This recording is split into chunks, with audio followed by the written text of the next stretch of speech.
féministe, c'est vouloir s'attaquer à une gamme d'injustices établies dont sont victimes les femmes. On parle ici du pouvoir patriarcal qui sévit depuis la nuit des temps et qui, entre autres, rend tolérables ces injustices en les banalisant socialement. Personne ne s'étonne du fait qu'il y ait dans l'ensemble deux poids, deux mesures entre le monde des femmes et celui des hommes, un jeu de comportement normalement misogyne et toujours injuste. D'où Diane Matt, une grande militante qui se dit féministe radicale. Depuis 2 décennies, elle s'attaque à un des pires bastions de l'éternel masculin, la prostitution, une industrie de misère où les prestataires sont surtout des femmes constituées en un sous-prolétariat sans voix, une caste marquée par les abus, le mépris et la violence. Avec empathie, chaleur et bonté, Diane Matt dirige un organisme montréalais, la Concertation des luttes contre l'exploitation sexuelle, alias La Clé. Depuis les débuts, plus de 1000 femmes ayant été ou étant encore aux prises avec la prostitution y sont passées, dans l'espoir parfois très mince d'y réapprendre à vivre. Diane Matt, une voix à écouter, à réécouter, surtout si on ambitionne de vieillir en étant moins con.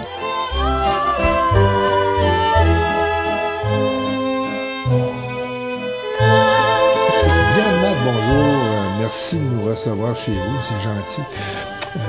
Diane Matt, vous êtes la fondatrice et une organisatrice communautaire à La Clé, qui est la concertation des luttes contre l'exploitation sexuelle. Ça ne s'enseigne pas à l'école, vous apprenez ça sur le tas. J'aimerais avoir un peu votre parcours, comment ça a été possible d'en arriver à ça? En fait, il faut d'abord et avant tout croire à l'importance de lutter contre la violence envers les femmes. C'est surtout ça qui a toujours guidé mon militantisme, en fait, et mon action, que ce soit comme travailleuse dans un organisme ou comme fondatrice d'organisme ou de militante, tout simplement. C'est un peu ça dans les années, en fait, en 1980, de façon très pointue, où j'ai été appelée plus particulièrement à m'intéresser à cette question de la violence envers les femmes. Je m'emmerdais un peu dans ma petite vie. J'avais déjà 25 ans, ce qui est tard pour arriver au féminisme, je dirais, en tout cas si on pense à maintenant. Et j'ai vu une annonce pour un centre contre les agressions à caractère sexuel. Je suis allée suivre leur formation et c'était comme je suis tombée dans la soupe, en fait. J'ai compris ce que le féminisme pouvait m'apporter à moi comme nouveau regard sur mon expérience dans la société comme femme, dans mon rapport avec les hommes, avec la société en général. Et c'est vraiment à partir de... C'est toujours ça qui a marqué toutes les formes de militantisme que j'ai fait, en fait, ma compréhension des rapports sociaux de sexe entre les femmes et les hommes, mais particulièrement leur dérapage qui est, dans son expression ultime, la violence des hommes envers les femmes. Et c'est comme ça que je suis arrivée à La Clé, 35, presque 40 ans plus tard, avec le désir de remettre à l'avant-scène une des formes de violence envers les femmes qu'on a le plus occultée, puisque comme société, que ce soit la pornographie, la prostitution, on a accepté que c'était une activité dite banale, dite essentielle pour le maintien du bien-être, particulièrement des hommes, et qui maintenant, évidemment, on banalise au point de dire que les femmes le souhaitent aussi et qu'elles peuvent en tirer un revenu mais on décent. va y arriver à cela, mais je suppose que c'est pas toutes les jeunes femmes de 25 ans qui découvrent ça soudainement. Qu'est-ce qui a fait que vous étiez prête là, pour recevoir cette masse d'informations? J'étais pas destinée, disons, à devenir féministe. Je viens d'un milieu très modeste, dans l'Outaouais. J'ai eu des contacts avec des féministes quand j'étais plus jeune, mais ça m'avait pas particulièrement marquée. J'avais à l'époque encore des relations avec des hommes de qui ou j'espérais qu'il tomberait amoureux de moi. J'étais vraiment dans la dynamique là, celle qui se prépare à un jour rencontrer l'amour de sa vie, se marier, avoir des enfants. Même si dans la vraie vie, j'aimais faire bien d'autres choses. Mais j'étais, je dirais, dans un mode assez traditionnel jusqu'à le début de la vingtaine. Et après, là, j'ai commencé à rencontrer des amis qui avaient une autre façon de vivre. D'une part, qui étaient lesbiennes. Je n'avais pas connu de lesbienne quand j'étais plus jeune. Ça se cachait surtout. Ça se cachait, c'est bien évident. J'avais fait quelques lectures parce que des amis m'avaient prêté des livres, etc. Mais ça demeurait très cérébral comme approche. Pour moi, c'était, oui, effectivement nécessaire de réfléchir à aux conditions de vie des femmes, mais ça me concernait plus ou moins. Parce que, comme je disais, je viens d'une famille assez modeste, d'un milieu... Votre père faisait quoi? Mon père était garagiste, mécanicien. Plus tard dans sa vie, il a été concierge. Ma mère a élevé les enfants, travaillait à la maison, a été femme de chambre, c'est-à-dire femme de ménage quelques années après sa cinquantaine parce qu'elle voulait se faire un peu d'argent. J'avais pas... Probablement qu'il y avait un mal-être que j'avais pas identifié tant que ça et quand j'ai été en contact avec des féministes et avec un travail plus terrain à vraiment parler de l'oppression des femmes, que j'ai fait des liens avec ce que moi j'avais vécu, ce que ma mère avait vécu et ce qu'on attendait de moi comme femme. Et je suis venue au féminisme par sa pratique et non pas par des études. À l'époque, ça n'existait pas de toute façon, des études féministes. Ça n'existait pas dans les universités. On était encore en train de défricher. Bon, on parle de 1980, donc il y avait quand même une bonne décennie derrière moi, là, sinon plus, d'une ressurgence d'un mouvement féministe plus organisé, québécoise debout. Effectivement, c'était déjà présent. Dans l'Outaouais, il y avait quand même moins peut-être de groupes féministes qu'il pouvait y en avoir à Montréal à l'époque, mais il y avait quand même... c'était déjà bien installé que le mouvement féministe était là pour rester d'une part, puis était là surtout pour changer fondamentalement la société. À l'école, comment ça se passait? À l'école, bien, je suis de celles qui sont allées dans des écoles non mixtes, hein, parce qu'à l'époque, c'est juste lors de ma dernière année de secondaire où je me suis retrouvée dans une polyvalente avec des centaines et des centaines, voire des milliers de filles et garçons. Avant, j'étais dans des classes de filles, des écoles de filles, en fait. Dans ma famille, je suis la seule qui a poursuivi ses études, disons, au-delà de l'équivalent du cégep ou quelque chose comme ça. C'est clair que j'avais conscience à l'époque de l'importance, d'une part parce que ma mère me le disait, que c'était important d'aller à l'école, de continuer. Ma mère avait, comme bien des femmes à l'époque, beaucoup l'attitude de « faut que tu fasses autre chose que ce que moi j'ai fait ». Le mariage, elle le questionnait, cette idée qu'il fallait... Je me souviens, une des choses qui m'avait beaucoup marquée, mais j'étais déjà féministe, elle m'avait dit parce qu'à l'époque, il y avait beaucoup de femmes qui avaient... On parlait de plus en plus de divorce au début des années 80. Et je me souviens, ma mère m'avait dit, si j'étais plus jeune, je divorcerais ton père. Et ça m'avait beaucoup frappée. Puis après ça, ça m'amenait à réfléchir. Effectivement, ce que j'avais vu, leur relation était une relation qui était tendue par moments. Mon père était un homme assez autoritaire. Et ma mère plutôt soumise, si on peut dire, ou à tout le moins silencieuse, acheter la paix, comme bien des femmes à l'époque faisaient. Et je pense que c'était pas nécessairement une réflexion sur la relation avec mon père, mais plus une affirmation sur son désir de liberté. Je pense qu'elle aurait pu et voulu être autre chose qu'une femme à la maison qui élève des enfants, même si elle nous adorait, puis elle a été une mère extraordinaire. Il demeure qu'effectivement, je pense qu'elle aurait aimé ça faire autre chose.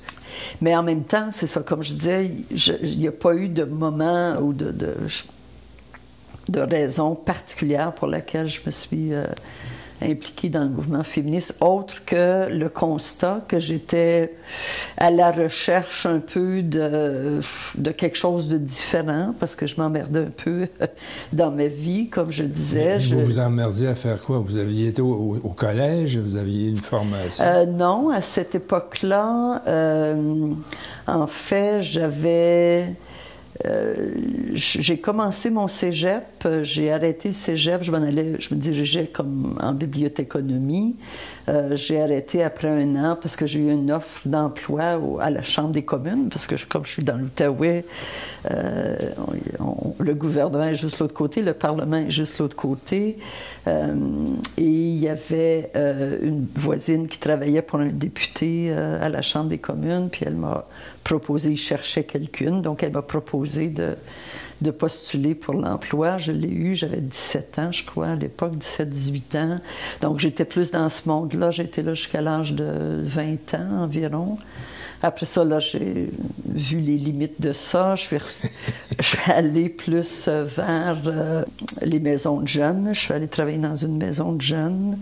Alors que j'avais 20 ans, je suis partie de chez mes parents à 20 ans pour aller vivre avec 5 femmes, beaucoup plus jeunes que moi, pour la plupart. Et donc, je travaillais dans une maison de jeunes pour quelques années. Et après ça, j'ai décidé de retourner aux études pour étudier en enseignement préscolaire. Je voulais devenir professeur, mais finalement, entre-temps, j'ai fini mon bac, mais entre-temps, je suis devenue militante féministe et j'ai jamais vraiment utilisé mon bac en enseignement, autrement que de faire de l'éducation populaire, évidemment, qui est au cœur du féminisme. Vous partagez ça avec Lorraine Gay. Vous êtes diplômée en enseignement et vous n'avez jamais enseigné dans les écoles. Effectivement, je partage ça avec Lorraine.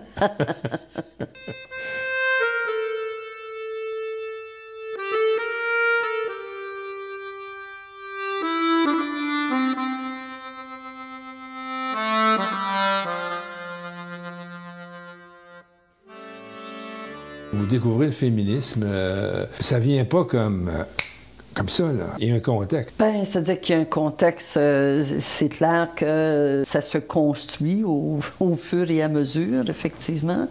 Mais il y a une forme d'épiphanie, effectivement, quand on rencontre, dans mon cas, des féministes qui m'ont donné accès non seulement à leur analyse, mais à vivre des expériences où on échange entre femmes de ce qu'on appelait à l'époque la conscientisation, où on est amené vraiment à réfléchir sur qui on est, où est-ce qu'on va, c'est quoi les liens qu'on a ou qu'on n'a pas avec les autres femmes, pourquoi on se sent responsable, non désiré, ou qu'on pense qu'effectivement notre vie a de la valeur dans la mesure où un homme s'intéresse à nous. Donc ça a vraiment bouleversé l'ensemble de ce que j'avais appris de par l'éducation formelle ou informelle, dans le fond. Là, ça me permettait effectivement de vraiment trouver quelque chose qui donnait un sens à ma vie, en fait. Et pour moi, le féminisme, c'est d'abord et avant tout ça. C'est pas un exercice de... Oui, l'analyse est là, puis c'est plus par après que j'ai fait des lectures et participé à des analyses, mais d'abord et avant tout, le féminisme a un sens pour les femmes. À partir du moment où tu prends conscience, effectivement, des inégalités, de comment ces inégalités-là sont inscrites dans toutes les sphères de notre vie, sont imposées par toutes sortes de moyens, incluant la violence envers les femmes, c'est à partir de ça qu'on se dit, OK, je peux plus ne pas savoir. Hein? Avant, je le savais pas, ou j'intuitionnais qu'il y avait effectivement une raison pour laquelle j'étais pas tout à fait bien dans la vie que j'avais, mais à partir du moment où j'ai eu accès au féminisme, aux analyses féministes et à des féministes, ça a donné un sens et j'ai commencé à voir, à savoir, et on ne peut pas désapprendre. Hein. Quand on a pris conscience, on a pris conscience. Et depuis ce temps-là, je fais accroître cette conscience-là, mais accroître aussi par le fait même mon désir d'amener d'autres femmes à prendre cette prise de conscience-là et amener aussi, évidemment, la société à changer.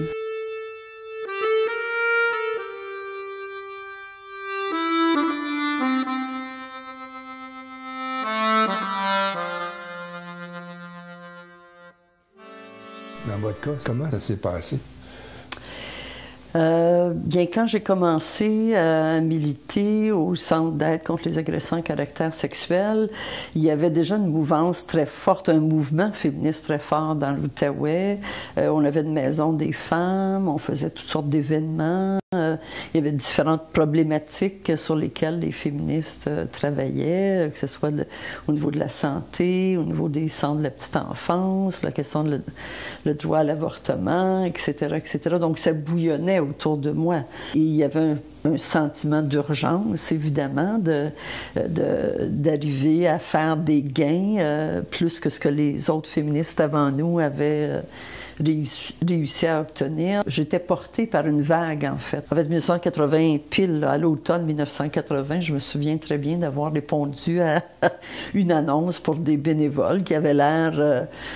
j'aurais pu aller là comme on va faire du bénévolat à l'hôpital ou ce genre de choses-là. Je ne savais pas dans quoi je m'embarquais, effectivement, que ce serait ce qui guiderait ma vie et mes choix, autant au niveau du travail que de mes relations. Je n'avais pas conscience de ça au moment où je l'ai fait, mais c'est clair que ça a été un apprentissage très, très rapide à cause de cette vague, à cause de ce bouillonnement-là, à cause de rencontres très rapidement que j'ai fait avec des féministes d'ailleurs, du Québec, de l'Ontario, de la Colombie-Britannique, parce que quand... À l'époque, il y a encore des liens jusqu'à aujourd'hui, mais existait l'Association canadienne des centres contre le viol. Et dans l'année où je suis devenue militante au Centre d'aide et de lutte contre les agressions à caractère sexuel, il y avait une rencontre à Ottawa avec des centaines de féministes radicales qui travaillaient contre la violence envers les femmes et qui amenaient toutes leurs propres réflexions, leur façon de pratiquer le féminisme, si on peut dire. Et donc, j'ai été nourrie, disons, dans ma militance par ces femmes-là qui... faisait un travail similaire au nôtre et surtout portait une vision que je partageais. À l'époque, y avait-il des faits qui prenaient la manchette au sujet de la violence faite aux femmes et qui faisaient en sorte que vous pouviez vouloir vous impliquer plus? Bien, c'est-à-dire que comme je travaillais dans un centre contre les agressions sexuelles, on était en contact avec des femmes qui avaient été violées, qui avaient été agressées sexuellement. Donc, d'entendre des femmes et de voir, en fait, des femmes qui sont blessées, qui ont été effectivement agressées, c'est déjà un processus de conscientisation très, très rapide. Dans la société en général, le début des années 80, il y avait eu quand même beaucoup d'espoir de mis dans l'arrivée au pouvoir du PQ avec Lise Payette qui était au cœur, la mise sur pied du Conseil du statut de la femme. Il y avait quand même plusieurs éléments de la lutte des femmes qui étaient pris en compte par le PQ, mais on commençait aussi à voir les limites de ce que l'État était prêt à faire pour changer les choses et à soutenir. Donc, c'est ça, en 1982, le PQ a coupé du jour au lendemain tout le financement des centres d'aide et de lutte contre les agressions à caractère sexuel. Les CALAC. Les CALAC. Donc, on avait appelé ça à l'époque le massacre de la Saint-Valentin parce que l'annonce avait été faite le 14 février 1982. Et c'est très clair que cette coupure-là était une fin de non-recevoir de la part du gouvernement d'accepter les balises sur lesquelles nous, on fonctionnait. C'est-à-dire qu'on voulait nous voir comme une extension des services sociaux sociaux de l'État, alors que nous, on était d'abord et avant tout un lieu de conscientisation, de soutien pour les femmes, mais aussi un lieu où on voulait faire de la sensibilisation du public, pouvoir faire effectivement les critiques qui étaient nécessaires par rapport à ce qui devait changer dans la société. Donc, le gouvernement aurait voulu qu'on donne nos statistiques, même les dossiers, avoir des informations sur les femmes qui venaient. Et pour nous, la confidentialité était au cœur du travail que nous faisions, évidemment. Le gouvernement préférait donner de l'argent dans le réseau de la santé et des services sociaux. Donc, ça a pris 2 ans de bataille pour avoir un financement pour les CALAX. Les centres qui étaient quand même à l'époque, on était sûrement une quinzaine, maintenant elles sont plus que ça, mais on était déjà une quinzaine de villes où des féministes s'étaient organisées pour offrir du soutien et faire du travail terrain pour lutter contre la violence envers les femmes.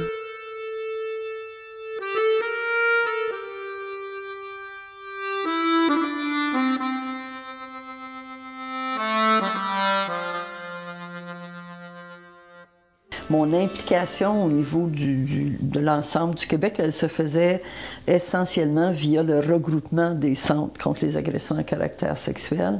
Nos réunions avaient lieu à Montréal. Je connaissais quelques groupes à Montréal ou quelques individus. J'étais allée à Vancouver et à San Francisco pour suivre une formation en thérapie radicale et rencontrer aussi à Vancouver, plus particulièrement, les femmes du Vancouver Rape Relief and Women's Shelter, qui était pour moi le summum d'un organisme qui est vraiment axé sur l'autonomie du mouvement des femmes, en fait, et sur la capacité d'offrir des alternatives par rapport à la question de la violence envers les femmes. Et donc, je suis allée là-bas, je suis tombée en amour avec une femme qui travaillait là-bas. Et donc, quand je suis revenue dans l'Outaouais, j'ai décidé de déménager à Vancouver pour une année. Et donc, en 88, j'étais à Vancouver. Et après, on a décidé de revenir à Montréal en 89 pour s'établir ici plutôt que l'Outaouais, parce que Nicole trouvait que c'est un peu petit quand même, l'Outaouais, comparativement à une ville comme Vancouver. Et on souhaitait élargir le réseau, effectivement. Donc, et en 89, là, j'ai commencé à m'impliquer, d'une part parce que quand je suis arrivée, on venait de passer durant l'été toute l'histoire de Chantal Daigle, la femme qui a été au cœur, en fait, des changements juridiques au niveau de la question de l'avortement à son corps défendant. Et donc, il y avait ça qui se passait à cette époque-là. Et bon, évidemment, en 89, on sait aussi que en décembre, il y a eu le massacre de Polytechnique. Et nous, on était en train de préparer aussi les 50 heures du féminisme, puisqu'on fêtait en 1990 le 50 ans du droit de vote des femmes au Québec, de l'obtention du droit de vote, avec les batailles que des féministes ont dû mener, évidemment, pour obtenir ce droit-là. On était en train d'organiser ça et le massacre de Polytechnique est arrivé le 6 décembre. Ça a été un moment plus que bouleversant, en fait, parce que je pense que pour plusieurs femmes, il y a eu le massacre, il y a la haine dont Marc Lépine a été l'expression la plus odieuse, en fait, de tuer des femmes, parce qu'elles sont, selon lui, des féministes et donc doivent être tuées, doivent disparaître. Et de l'autre côté, les réactions, en fait, ou l'imposition du silence envers les féministes. Il y a de la résistance, le mouvement féministe, et je pense qu'il y a toujours eu des femmes individuellement qui ont résisté et qui résisteront toujours. Le mouvement féministe, particulièrement depuis les années 60-70, est un mouvement irréversible, selon moi, comparativement à d'autres périodes où il y a peut-être eu des moments où les féministes ont été moins actives comme mouvement. Je pense que depuis les années 70, nous nous sommes structurés comme mouvement. Nous avons décuplé nos forces, ne serait-ce qu'en attirant de plus en plus de femmes. Et évidemment, il y a des reculs parce qu'évidemment, avec le massacre de 1989, en a été un recul parce qu'évidemment, quand tout le monde se met à dire oui, effectivement, les féministes ont peut-être été responsables du massacre de Polytechnique pour avoir ruiné la vie de Marc Lépine, ben, c'est sûr qu'il y a des jeunes femmes pour qui le féminisme voulait se tenir le plus loin possible de ça. Pendant quand même presque une génération, là, on a des femmes qui refusaient de se dire féministes. Là, je pense que ça recommence. Je pense que chez les jeunes, il y a une affirmation. Mais il y a quand même encore beaucoup de la coupe aux lèvres. C'est un travail constant de rappeler pourquoi le féminisme est important, pourquoi cette lutte-là est une lutte qui, comme la lutte contre le racisme ou contre le capitalisme, il en va de la survie de notre société, puis ultimement de notre planète. Je veux dire, c'est clair que comme je disais, on ne peut pas désapprendre ce qu'on sait. À partir du moment où on sait qu'il y a que la misogynie existe, que la violence envers les femmes est un des maillons centraux de cette misogynie-là, bien, il faut agir. Il faut agir individuellement, il faut agir collectivement, il faut agir comme gouvernement, il faut agir comme société.